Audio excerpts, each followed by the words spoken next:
नमस्कार। हाल ही में कूटनीति की दुनिया में कुछ ऐसा हुआ जो पहले कभी नहीं हुआ था।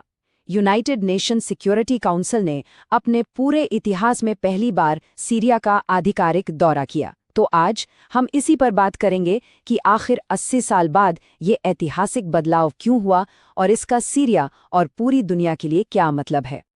चलिए देखते हैं कि आज हम क्या क्या समझने वाले हैं। सबसे पहले हम बात करेंगे इस ऐतिहासिक दौरे की। फिर देखेंगे कि सीरिया में वो कौन से राजनीतिक बदलाव हुए जिन्होंने इसे मुमकिन बनाया। इसमें शामिल मुख्य खिलाड़ी कौन हैं, उनकी बातचीत के एजेंडे पर क्या था और आखिर में सीरिया के लिए आगे की राह क्या हो सकती है। तो चलिए शुरू करते हैं इस दौरे के महत्व से। देखिए, ये सिर्फ एक और डिप्लोमैटिक मीटिंग नहीं थी। ये सीरिया के आधुनिक इतिहास का एक बहुत ही बड़ा, एक बहुत ही महत्वपूर्ण मोड़ था।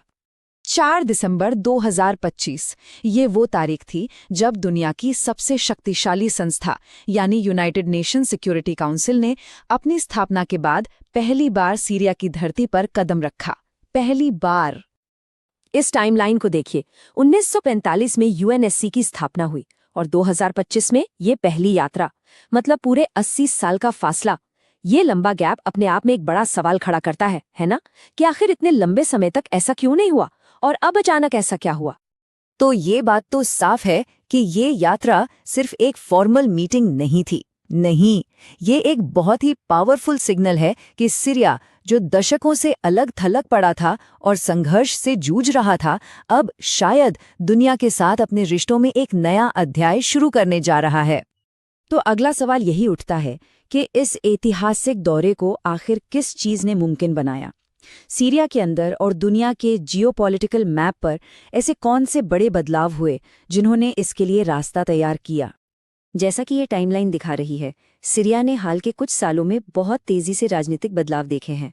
अरब स्प्रिंग के असर से लेकर 2024 में असद सरकार के हटने और फिर एक अंतरिम सरकार के बनने तक, इन सभी घटनाओं ने एक के बाद एक करके इस यूएनएससी दौरे के लिए जमीन तैयार की। लेकिन कहानी सिर्फ सीरिया के अंदर तक ही सीमित नहीं थी। बाहरी फैक्टर्स भी बहुत अहम थे। देखिए, यूक्रेन युद्ध की वजह से रूस का सपोर्ट कमजोर पड़ गया, ईरान का ध्यान दूसरे क्षेत्रीय झगड़ों पर चला गया और गाजा की स्थिति ने हिजबुल्लाह का ध्यान अपनी ओर खींच लिया। इन सब ने मिलकर पुरानी सरकार के बाहरी सपोर्ट की नींव को ही हिलाकर रख दिया। अच्छा, अब जब हम ये समझ गए हैं कि ये सब हुआ क्यों, तो चलिए इस बातचीत में शामिल दो मुख्य किरदारों को थोड़ा और करीब से देखते हैं। एक तरफ यूनाइटेड नेशन सिक्योरिटी काउंसिल और दूसरी तरफ सीरिया की नई अंतरिम सरकार।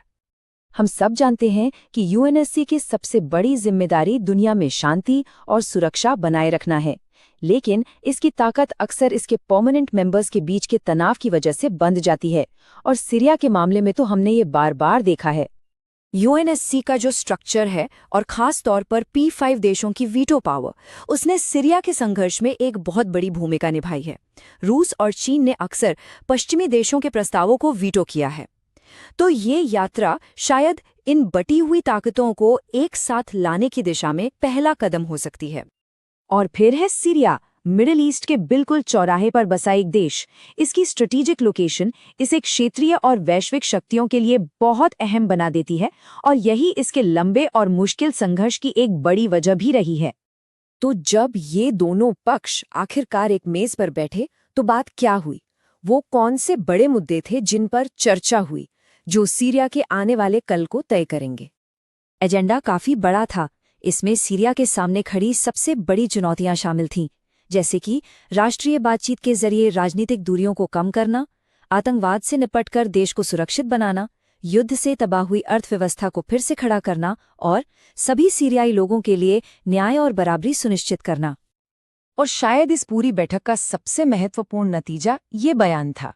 यूएनएससी ने सीरिया की संप्रभुता और क्षेत्रीय अखंडता का समर्थन किया। ये एक बहुत बड़ा स्टेटमेंट है, क्योंकि ये नई सरकार को एक तरह की लेजिटिमेसी यानी वैधता देता है और बाहरी ताकतों के लिए एक चेतावनी की तरह भी काम करता है। तो इन सब का निचोड़ क्या है? इस ऐतिहासिक दौरे का असल मतलब क्या है और सीरिया के लिए आगे की राह अब कैसी दिखती है? ये यात्रा सीरिया के लिए दुनिया में वापस लौटने की दिशा में एक साफ रास्ता बनाती है। पहला कदम है सीधी बातचीत, जो आगे चलकर यूएन एजेंसीज के साथ सहयोग का रास्ता खोलेगी। और आखिर में सीरिया के नए राजनीतिक दौर को अंतर्राष्ट्रीय मान्यता दिला सकती है। सीधे शब्दों में कहें तो ये यात्रा सीरिया के लिए एक टर्निंग पॉइंट हो सकती है। सालों के विनाशकारी संघर्ष और अकेलेपन के बाद ये उसे वर्ल्ड स्टेज पर लौटने का एक मौका देती है।